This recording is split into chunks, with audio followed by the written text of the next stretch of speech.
Hello everybody, it's Nonsense News here, and today we've got a lot of breaking dates today. And the first news we'll be talking about today is coming from the United States and India. We've got news that the Indian Prime Minister has officially met with the President of the United States, Donald Trump, in Washington DC at the White House. So let's just go over the key statements that both leaders made, so that both the Indian Prime Minister made and the US President made in their meetings together. So the US and India plan to move more than double their total bilateral trade to $500 billion by 2030, Modi and Trump said in a joint statement. The leaders have also agreed to work together to build American nuclear reactors in India.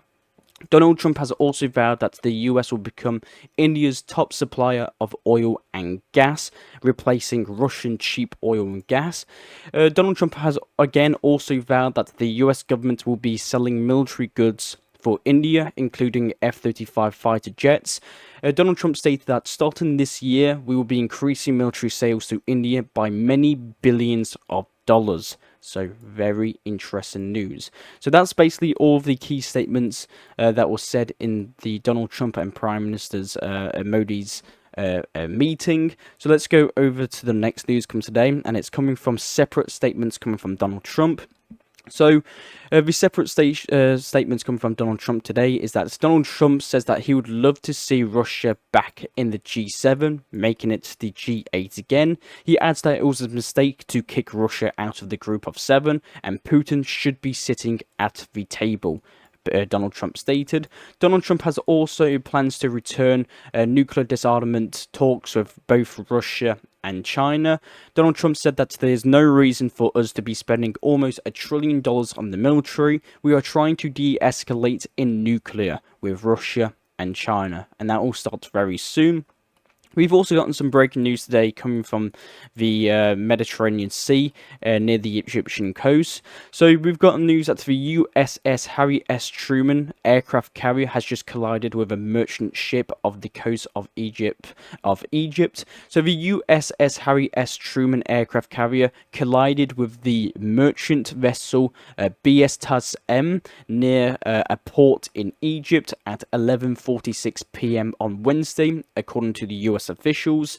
Details on the extent of the damage remains unclear, but the incident raises serious question about operational security and naval coordination in the region.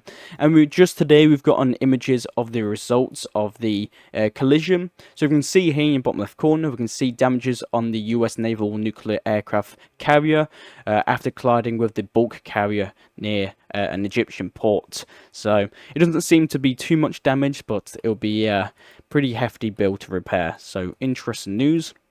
And the last news when we talk about in the United States is that the US is to supply Israel with 8 more F-35 jets in the coming months. So interesting news coming from the US. And the next news we've gotten today is coming from Russia. We've got news that the Kremlin spokesman Dmitry Peskov stated that Russia considers the United States to be its main counterpart in negotiations on Ukraine.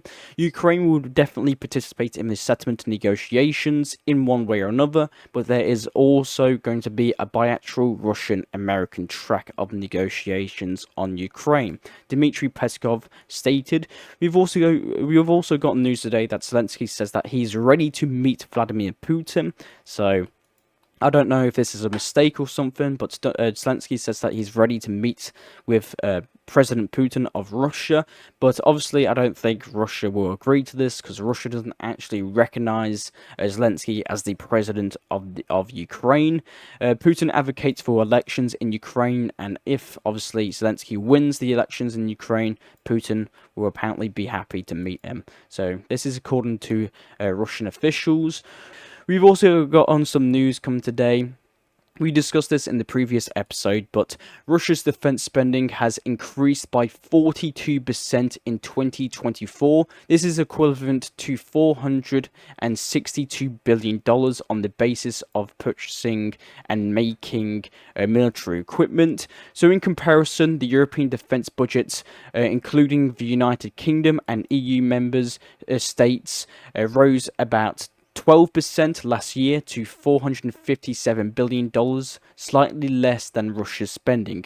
So Russian defense spending and military production exceeds all of Europe combined, studies says. We've also gotten some news today that Russia's economy continues to gain momentum after President Trump held a phone conversation, with Putin that lasted an hour and a half. So, with the end of the war in sight, or at least the prospects of an upcoming negotiations, the US dollar has sharply declined against the Russian ruble. So, one USD dollar is now 91 rubles compared to 105 rubles just a week ago. So the Russian economy is actually growing just with the prospects of negotiations and peace in sight. And the next news we've gotten today is coming from Ukraine, and more concerningly coming from the Belarusian and Ukrainian border. And again, more concerningly, it's coming from the nuclear power plant of Chernobyl. So we've got on news last night that Ukrainian sources reported that a Russian drone has hit the nuclear power plant of Chernobyl itself near the border of Belarus. Ukraine accuses Russia of attacking the infamous Chernobyl nuclear power plant with a drone last night, but obviously Russia completely denies these claims. But the United Nations of Nuclear Energy confirmed that the explosion certainly did happen. So if we can see this video here in the bottom left corner, we can see the moments of a drone strike on the Chernobyl nuclear power plant on the shell that contains nuclear radiation. So the Ukrainian officials are stating that the radiation right now is normal, and there's been talks that Ukraine will have to replace this huge metal shell again with a newer one. So if we can see here, there's a hole in this right now. So a Russian drone has actually gone straight through this barrier that contains the radiation. And now there's been talks that they will have to completely replace this shell with a different one. So very interesting news and very concerning news. So there's been an attack on the nuclear Chernobyl power plant, and again, we don't know who it was. Both sides are blaming each other. We've also got news today that Japan will provide Ukraine with a grant of 8.8 billion yen, so that's about $58 million for reconstruction. So an agreement was approved between the governments of Ukraine and Japan on the allocation of a grant for financial reconstruction. So Japan will be giving Ukraine $58 million for reconstruction.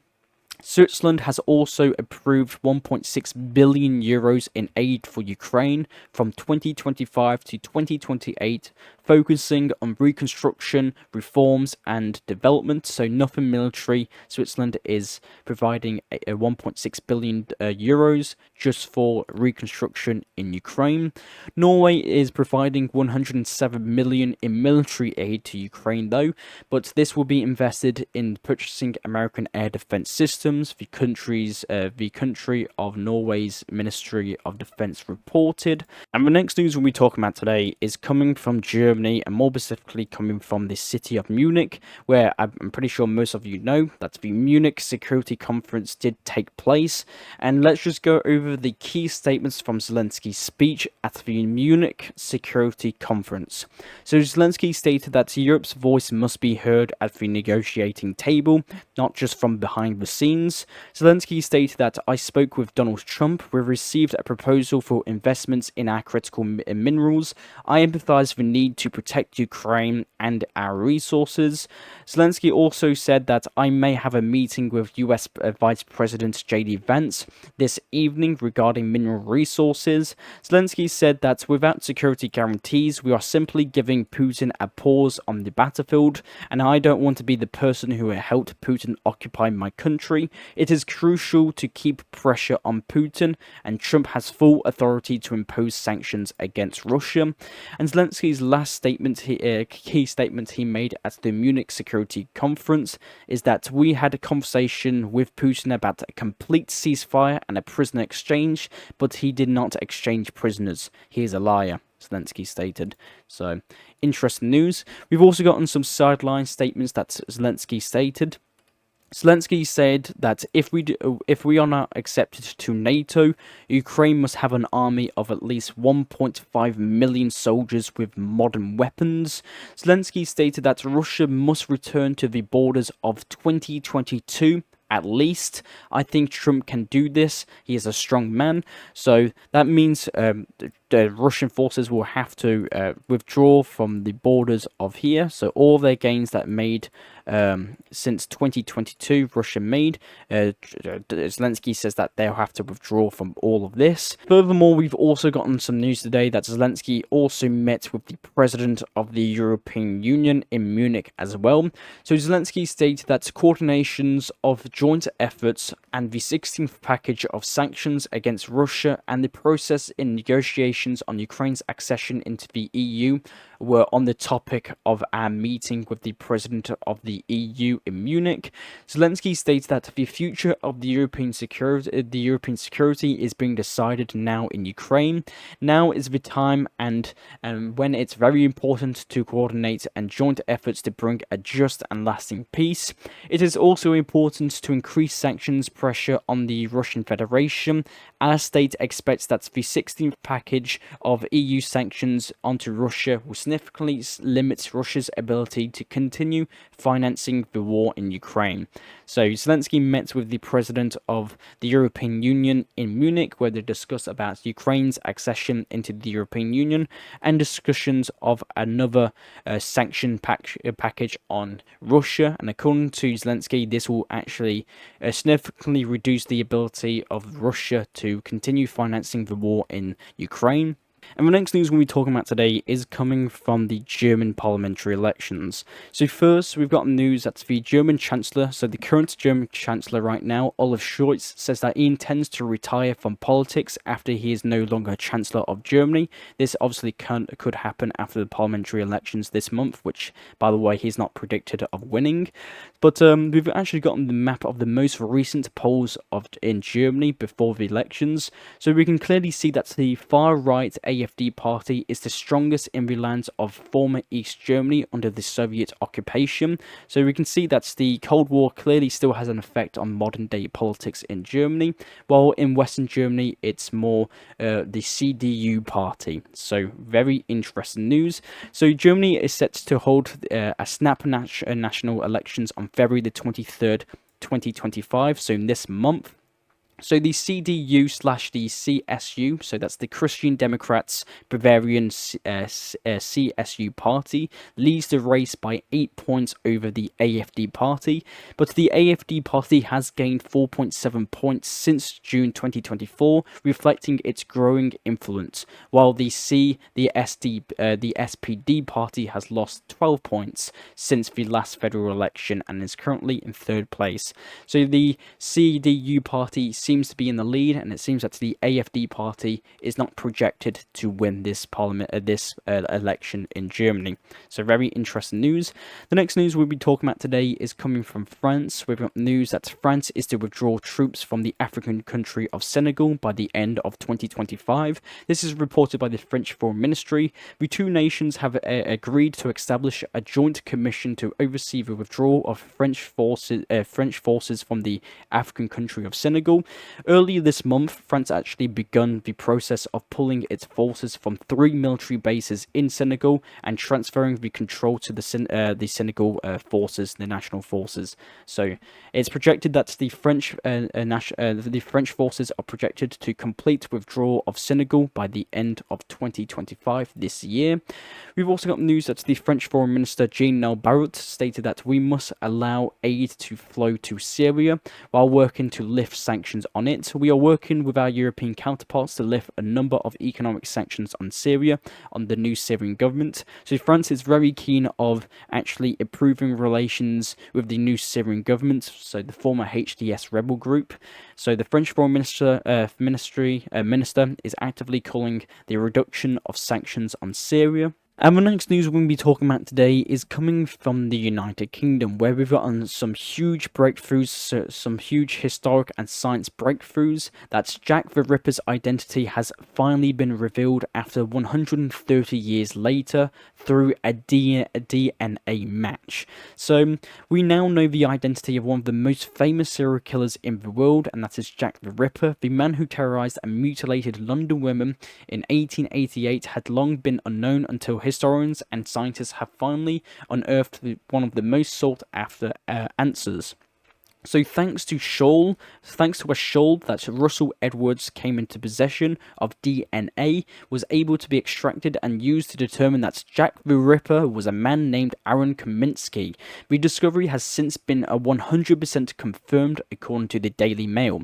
He later died, so Jack the Ripper later died in asylum on March the 24th. 1919. So Jack the Ripper has officially, according to the Daily Mail and news, you can look this up, has apparently 100% been confirmed as Aaron Kaminsky. So Jack the Ripper's identity has now been revealed after 130 years later through 100% DNA match.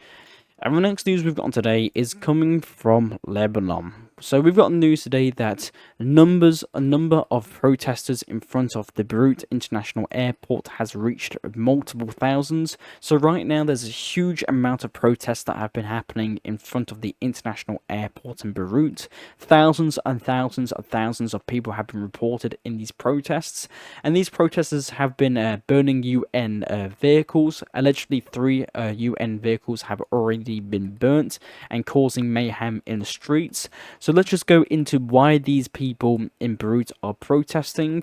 So a few days ago, Lebanon has denied landing rights for an Iranian Mayhem air flight to the international Beirut airport. It reportedly received an Israeli warning that it was allegedly carrying millions of dollars in cash for Hezbollah.